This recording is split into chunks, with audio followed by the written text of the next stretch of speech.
Welcome to Laying Fallow. I'm Donna Von Bruning. Today I speak with Tiana Ruden. Tiana was an orchestra major at Savannah Arts Academy. She headed to Princeton in the fall of 2020 and graduated in May 2024 from the School of International and Public Affairs.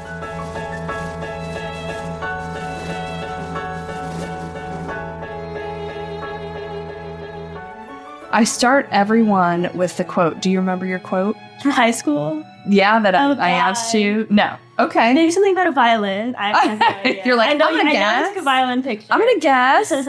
Okay, so this is what you said. You said, I started playing violin at the age of 11. A little late by child musician standards. Before high school, I mainly practiced solo repertoire with my private teacher. At Savannah Arts Academy, however, I learned how to collaborate with other musicians and play an ensemble. Some of my best friendships and favorite memories have been made through orchestra class at SAA. One of the events that was canceled due to COVID-19, which saddened me the most, was our annual outdoor concert. Every year we chose fun, engaging, and sometimes non-traditional pieces to perform while dressed in special t-shirts designed by the orchestra seniors. The outdoor concert would have been our farewell and our send-off as seniors, a final celebration of making music together over the past 4 years. I miss all of the tiny details that made that outdoor concert so unique. Feasting at the pre-show barbecue, praying that our sheet music wouldn't fly away in the wind, and playing our instruments while sweating to death in the sun. Had I known that my junior year outdoor concert would have been my last, I would have taken a little longer to tune, I would have complained a little less about the heat, and I would have savored the last note of our last piece a little more.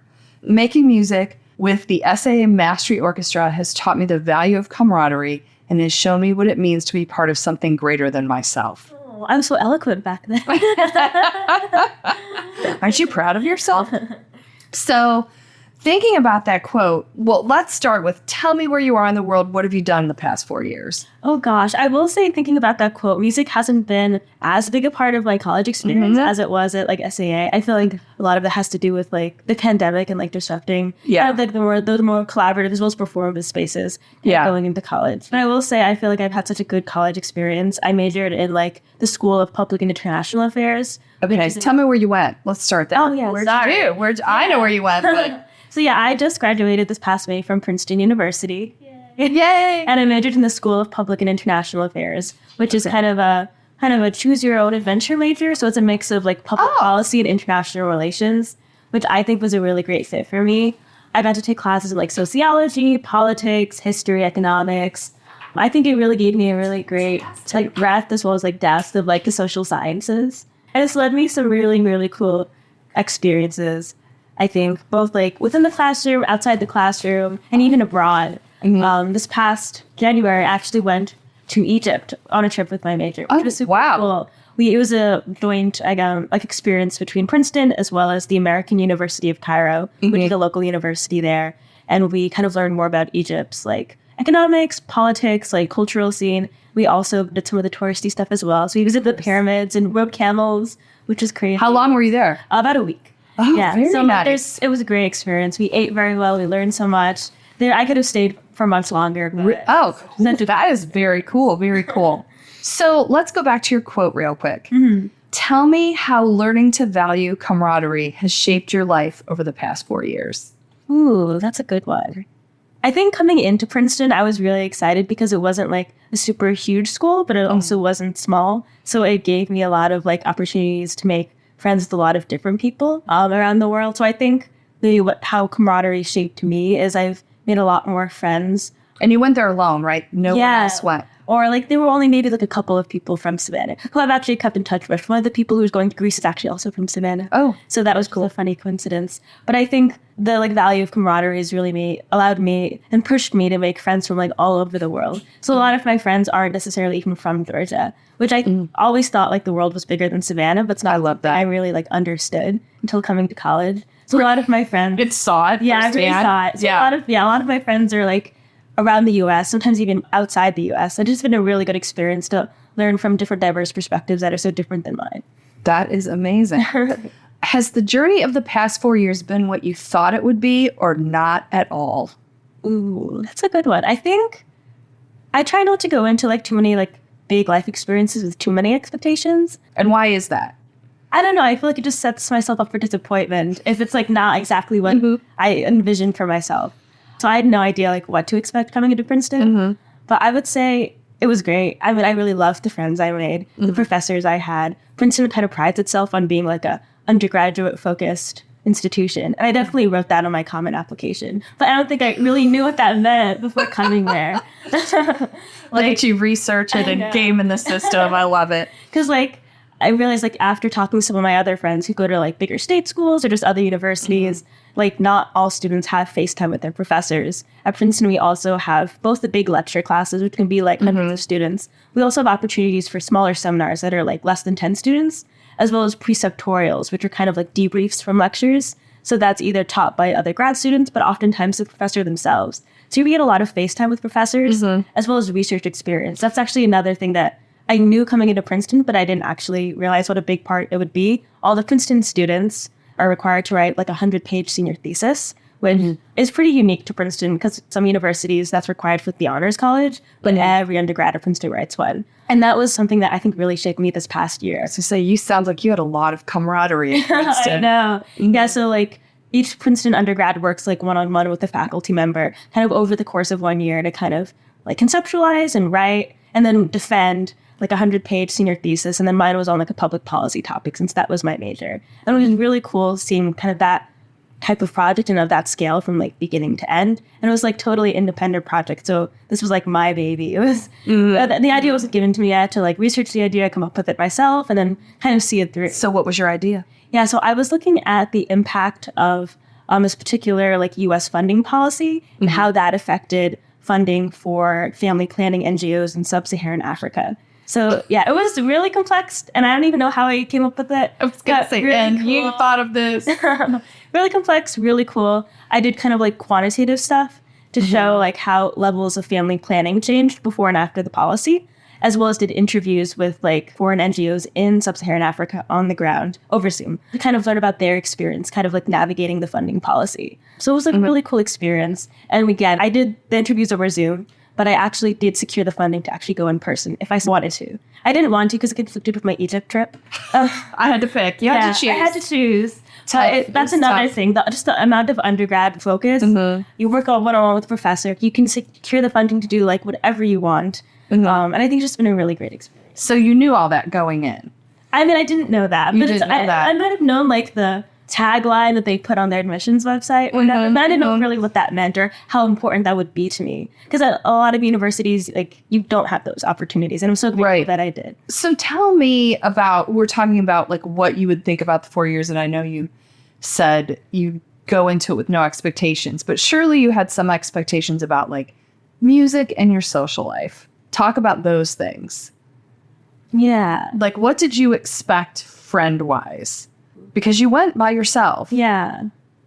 Yeah, I was actually surprised. I feel like looking back on it, a lot of people were like, oh my gosh, I can't believe like how forward you were in the very beginning stages of like the friendships I have now, which I cherish so greatly. And I'm really surprised when people say that. I was like, was I that forward? Because like, I feel like I entered college during COVID, right? So it was a lot of me just kind of like reaching out to people over the Zoom chat. And like people thought that was super forward, but that was just like common sense to me. So I think a lot of the friendships I have now are just like, I guess me being forward. Or there's like no-brainer moments for me, but they actually meant a lot to the people who I did reach out, and this turned into this great connection.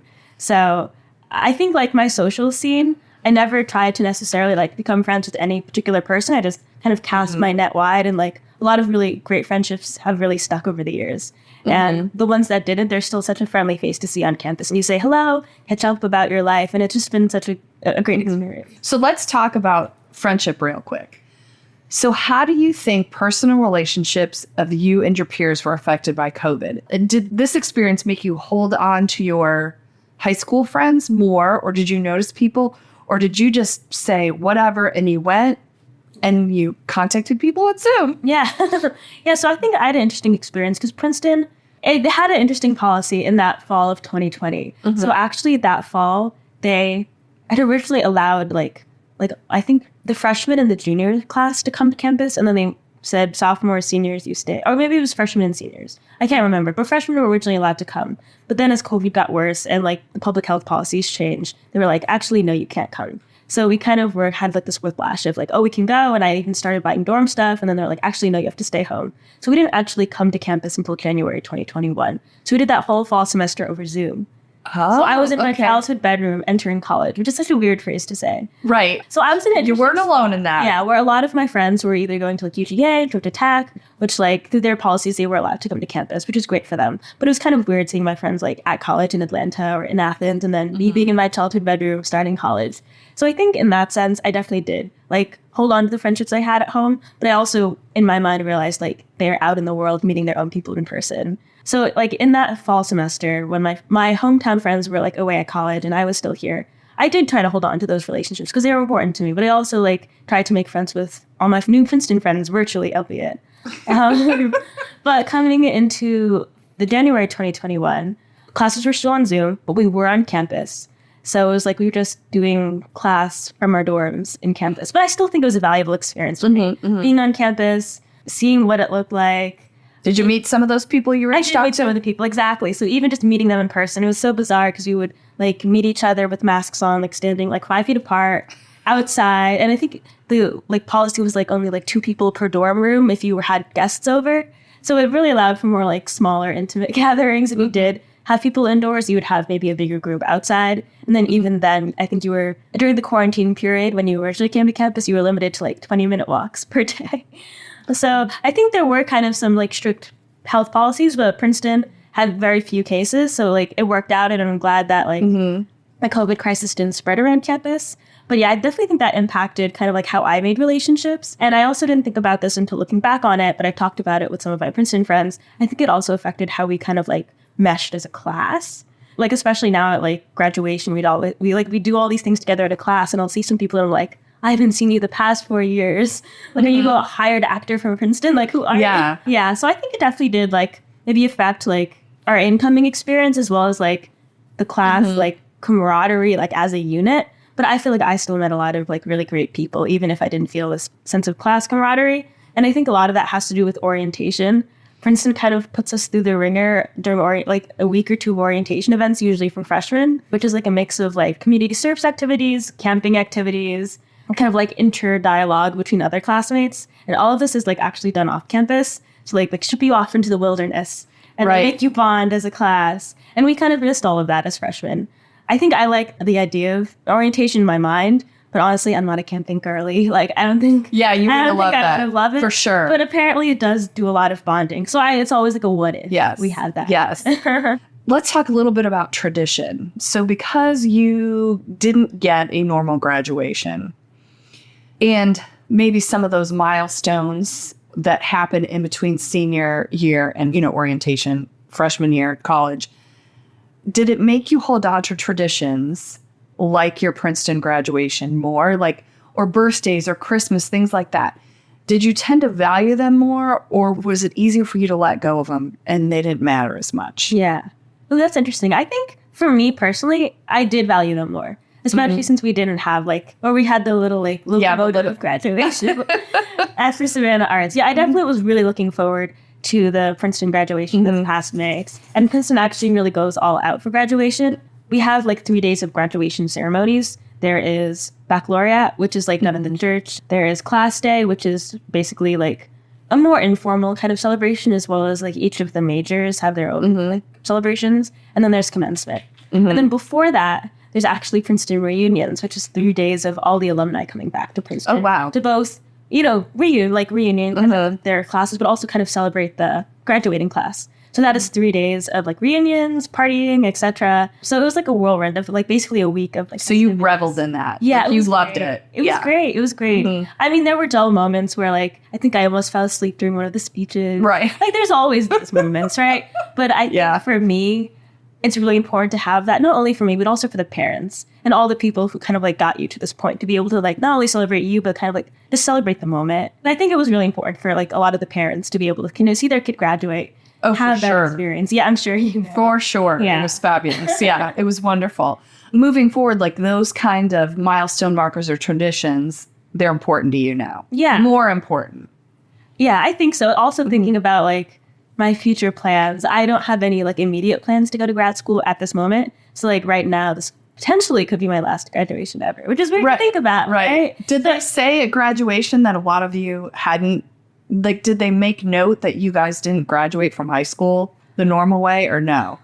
I'm trying to think. Maybe very minimally, which like I personally don't mind. I feel like there's a lot of like COVID rhetoric and like during COVID and a little after. Sick of hearing about it. Which like I understand the sentiment, but like at some point it kind of like it gets a little too much. Like move on. Yeah. So I feel like it was good that we were like more forward looking. So in talking about that, part of what I did when I went to come up with these questions and everything and dig my old journalism degree out from under that I haven't used for a few decades is research like any information on how COVID affected your class or your age. There's a ton of information about graduating from college into COVID because the job market was nil. Right.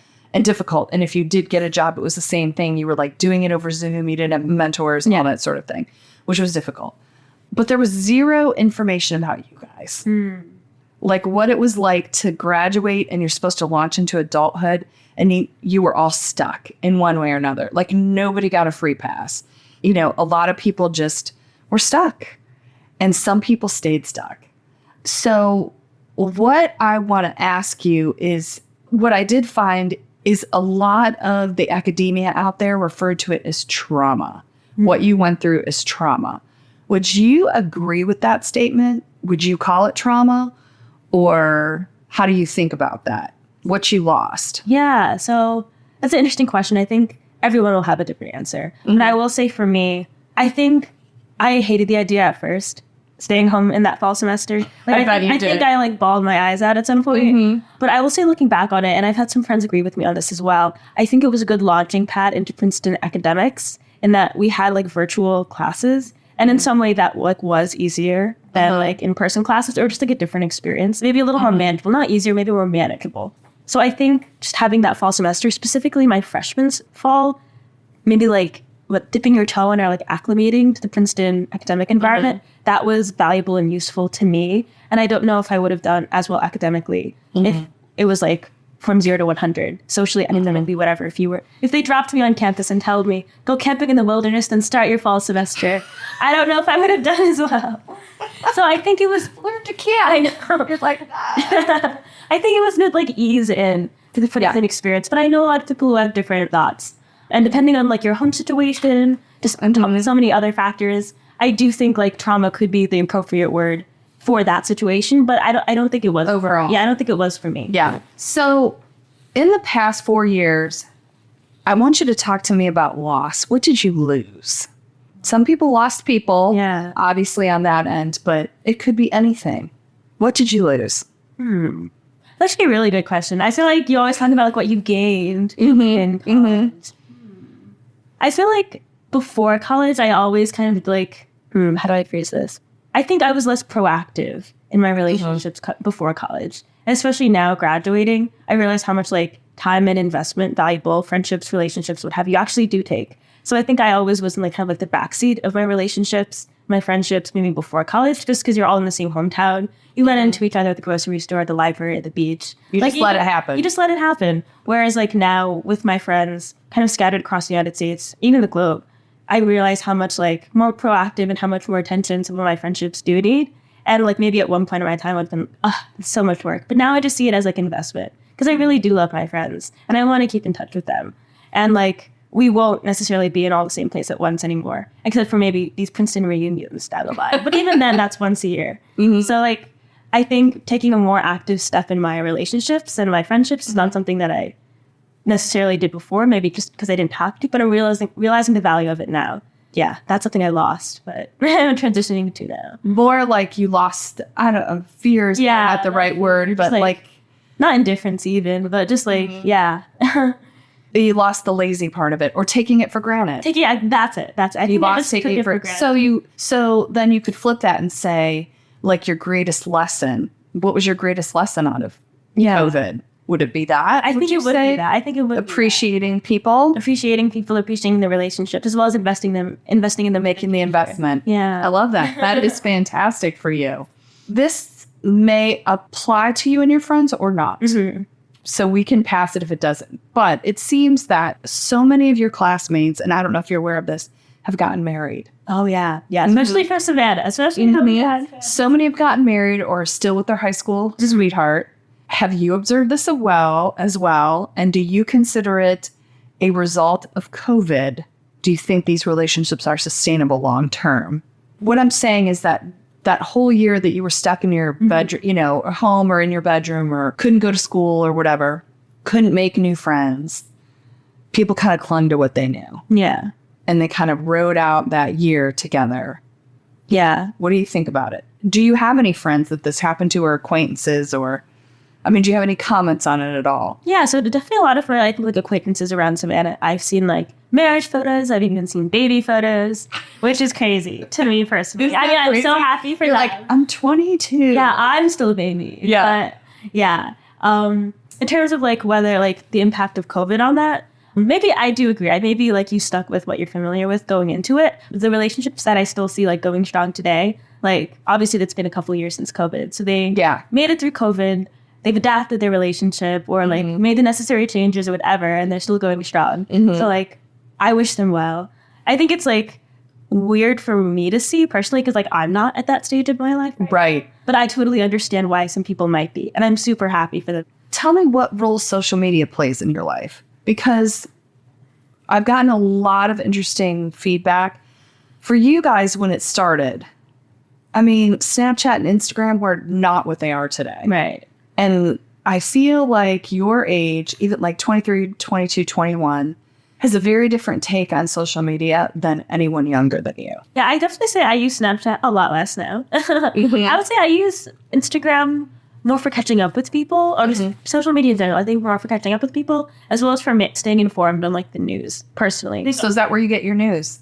Social a lot media? of it, yeah. Which my parents are probably not as happy about, but like a lot of it, yeah. Or like I follow like the big like newspapers and things like that. You see what's trending. Because I actually don't follow like any celebrities really on social media. Yeah, I just kind of like follow my friends and a couple like news outlets and some like other Instagram pages. Do you use TikTok at all? I do use TikTok. Yeah, and that's also a lot of where my news comes from. You're one of the few. Yeah, I never post, but I lurk. And I think actually that's probably a lot of people, unless they've deleted it. Yeah. I think all people deleted it. It seems like a lot of people, but it is, from the people I've interviewed, it is a very small percentage of you on TikTok. Because some people say like, oh, I don't use TikTok. I use Reels. I'm like, how's that any better? It's the same thing. Yeah, it's the same thing. Yeah. So talk to me about dating. And the reason I'm asking you this is that some of the studies I unearthed were saying that your generation versus mine is you guys are having a lot less sex. I actually said that too. Yeah. You're not meeting people. You're not dating like we did. We also didn't have phones. We went out to bars a lot or whatever. We had to purposely be in each other's space. And so I'm curious, like, about dating apps and how people date and what your experience has been. I don't know. So tell me, what are your observations? Ooh, that's a good question. I think Princeton is a little different in that like bar culture is not super huge. Neither is like Greek life. And like a lot of the big social scenes at these eating clubs, which are the best way I can describe eating them. Club? Do tell. The best way I can describe it is like a co-ed frat that you don't live in. That makes sense. So like the eating clubs can range around 200 people. It's made up of upperclassmen, so juniors and seniors. Some of them have a rush process called Bicker. Some of them don't, where they're called siding, where you kind of like put your name in and an algorithm sorts you into like the top ranking one that you ranked and just matching. So there's like the rush ones and then just the kind of like side up ones. And each eating club has like a house on like a street. They're all on the same street kind of. And there's like, 12 of them. 12 of them are still active. So that's kind of the big social scene. So think like co-ed frats, and we all eat our meals there. So they replace the dining halls for a lot of upperclassmen. So it's a good place to eat, to study, to party. So do you pay dues? We do pay dues, which is kind of like a hefty maybe price tag, but for the students on financial aid, they subsidize it, which is really great. They're trying to make it more equitable. And some of the eating clubs themselves also offer financial aid for their members as well. So you have the university money, as well as some of the eating clubs also bringing some financial aid to members. And I would say that's the big social scene on campus. So do they throw parties? They do throw parties, yeah. So it's like Greek life without the letters. Kind of, yeah. And that's what it I like to think it's a little less toxic, but it is kind of, Well, I guess if there's no pledge period, that it is. Yeah, and there's like no hazing or like anything like that. Yeah. But that is kind of the social scene on campus. I know some people have met through like just proximity through their eating club, as well as like parties. I think a lot of Princeton people just kind of meet like in person or through classes. Because it's so small. Yeah, I think like 2,000 kids or something, 4,000. Like 1,200 per year, 5,000 total. Okay. Undergrads. So yeah, I think people typically meet in person. I know there's a very small amount of people who like are on like the dating apps, but those don't really go anywhere I've seen a lot less success. Princeton also does this thing. It's in a lot of universities, but there's a Princeton specific one, because like the Princeton chapter or whatever, called the Marriage Pact, where you like fill out a survey online and it pairs you with one person. And like it's up to you or both of you if you want to like reach out and meet up. But that is another way that The Marriage Pact. and you're supposed to like I think it's like a quirky name and like you're supposed to get married in like 10 years or whatever. But like no one holds you to that. Right. It's just a thing. And I think it comes out every like Valentine's Day or something. And people don't really take it seriously. But some people do, and they actually do meet up. But I have actually not heard of any like long-term success with that. Right. It's just one more way. Right. And it asks you very like bland questions, like just like whatever you could fill out on a survey. So because of your environment, you don't feel that you didn't experience what I'm talking about, that kind of barren dating scene. I dated a little like my freshman and sophomore year, but like by the time I was a junior and senior, you had other things going on? I had other things going on. I also feel like I kind of like, maybe this is like a very like pessimistic view, like met everyone kind of and wasn't that interested in everyone. But I also think something with the eating clubs is like, it's not the point of them, but at some point, because you join them your junior year and you can stick with them until your senior year, you're eating meals with those people like every day. You're kind of partying with those people. You're studying with them. I felt a little pigeonholed in that I love these people. They're my friends. But I'm only seeing these people like every day for 2 years. And I feel like I met actually, even during COVID, a way more diverse group of people my freshman and sophomore year. Just like by virtue of like not being in the eating club. Not limiting yourself to, Whereas my junior and senior year, I had this great group of friends, but I wasn't meeting as many people. Are people not in eating clubs? People are not in eating clubs, but I think that would have been made potentially even more isolating for me in that I had a good group of friends in the eating club. Gotcha. As well as, okay, you can also eat in the dining hall. I was like a peer like leader through my residential college. So they give you some free meal swipes to kind of go in and be a peer. Yeah, be a peer. So when I would use those meal swipes, usually for like breakfast, sometimes dinners, I would recognize almost no one at the dining hall. Like almost no one. So I feel like for me, if I were to kind of like assert my freedom and even just join the dining plan and not be in the eating club, that still would have been kind of lonely. So I don't exactly know what the solution would have been, but I think just by virtue of all of us not being in the eating club and being on the dining plan those first 2 years, even during those kind of COVID periods, you've met more people. Met more people. Some of it also might be the fact that like people were still figuring out what clubs and extracurriculars they were interested in. So there's a lot more exploring going on those first 2 years, as well as like friends groups not being set. Right. I think so you could bump around. Exactly. I feel like some people take a lot of comfort in friends groups being set, but I'm actually someone who wishes there was a little more flexibility or like permeable. Right. So you could meet some people. Exactly. So you did kind of a little bit have the same experience everyone else has had. Yeah, I maybe noticed it a little later though. Yeah. Because you would think things are like so much better now that COVID is like more fully over, but I think people were actually more willing to meet people during those COVID years because everyone knew that it was so. That is a very good point, and I think you are right. It was so hard to meet people. So I think people were willing. Yeah. And while people see, I've set friend group now as like the golden ticket, I feel like for me, it's usually not. It makes it hard. Right. It's great to have your group of friends, but then when you want to branch out too, it's like, everyone is already taken or any group. The past 4 years have thrust social issues to the forefront, from Black Lives Matter, which happened to you guys in COVID, the Me Too movement, Roe versus Wade, and now the war on Hamas and all the anti-Semitism, which you are in a hotbed of that mess at Princeton. Have these experiences or going through these made you more empathetic, or did they desensitize you? And how do you feel about activism? I think activism is really important. I think the past 4 years have been like so socially, have had a lot of social movement, which is good. It's pushing reform, it's pushing change forward. I was actually in an internship in DC when like Roe v. Wade was overturned. It was like crazy. Wow. And then I was on campus there was an encampment actually on campus for the current like Israel-Palestine war, which like a lot of people had like different thoughts and feelings about it. I don't know if you knew, but like Princeton's encampment had gone up, I think similar to like Columbia and like the other encampments around. I was very curious to talk to you about it because being up there and being in an Ivy, very different experience from being down in an SEC school. Yeah. I don't know if you know, because it's totally okay if you don't, because it's not common knowledge.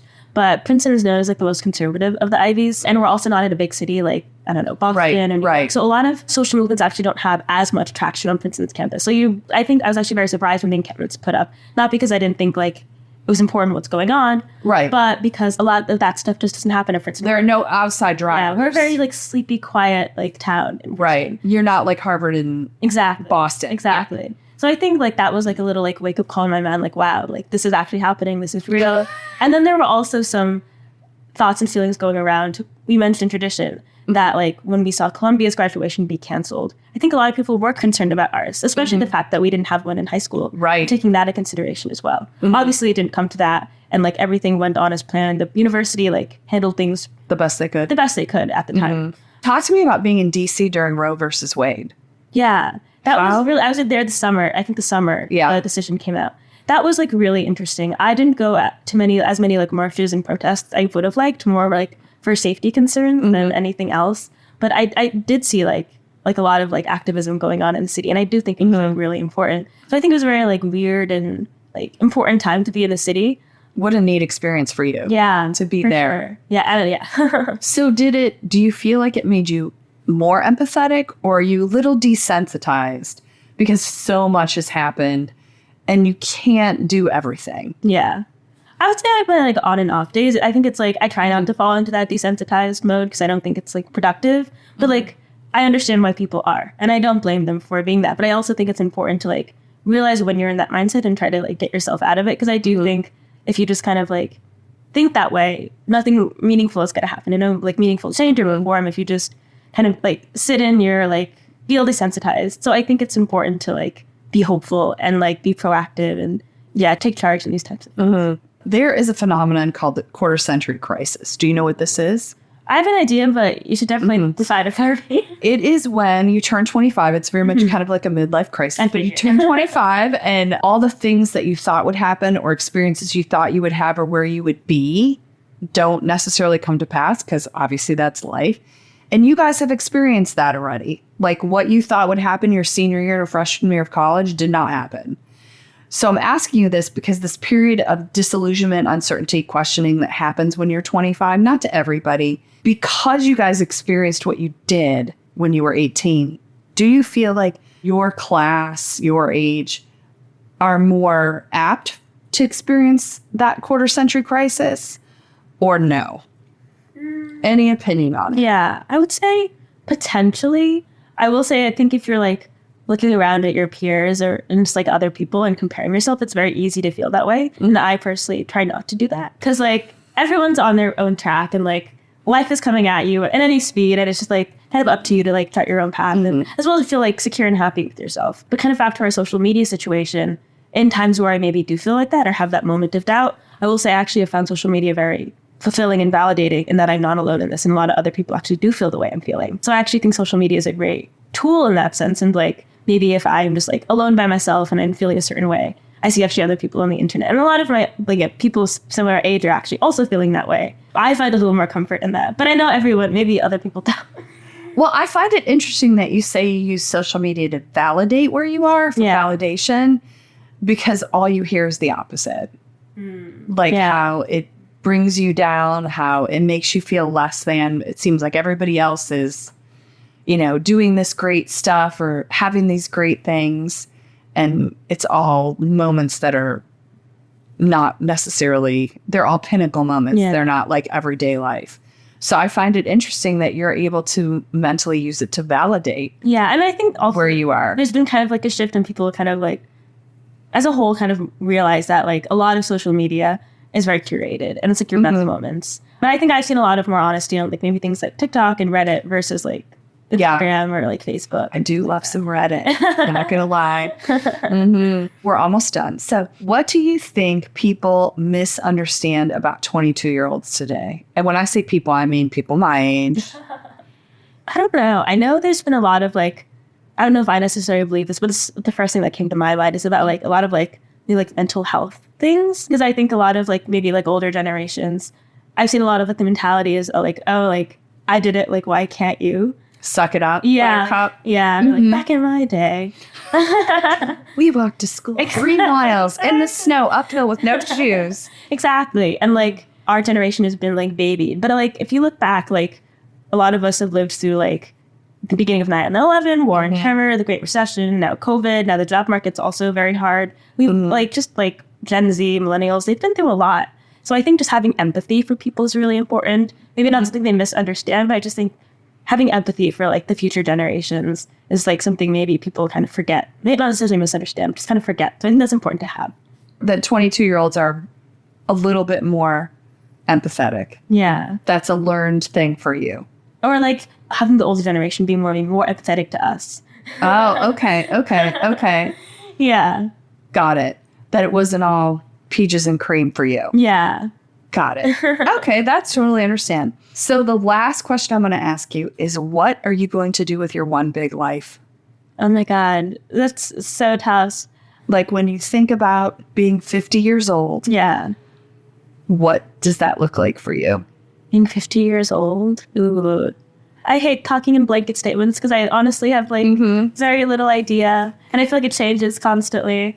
I will say I would love to be more well-traveled. And I'm trying to get that in now with my little trip to Europe, Egypt. I honestly haven't traveled much internationally, both just being busy like in my childhood years, as well as COVID happening. Because a lot of people actually studied abroad and did internships abroad. And obviously that was a little more boxed in for the class of 2024. So hopefully being more well-traveled, hopefully being successful in whatever career field I'm in. So taking on more responsibility, being like fulfilled in my role, having great coworkers, having a good team, having great friends and like good relationships wherever I am. You know, hopefully having a really cute pet. A really cute dog. Or cat. Yeah, he's so cute. What about family and kids? How do you feel about that as a woman? Just I'm always like bouncing around between that. I don't think I've said this to other people too. I don't know if kids would be something that I would want to take on myself or like just alone. I feel like some people or some women have like this innate desire to like have a family, like just themselves, and they do it even like if they weren't settled down. And I fully respect that, but I don't see that future for myself. So I am like open to having kids, but I think I would want to be with in a stable part of my life, financially, emotionally, socially, as well as have a partner for that. yeah, it's interesting. A lot of the women I've asked, they either want kids or they don't want kids. I feel like mine is very conditional and like all the circumstances have to be, or not all, but like the conditions are on place. Thanks for listening to Laying Fallow. Be sure to listen to the rest of the episodes, and to learn more and see the portraits from both 2020 and 2024, head over to my website, www.donnavonbruning.com, or to my Instagram, @DonnaVonBruning.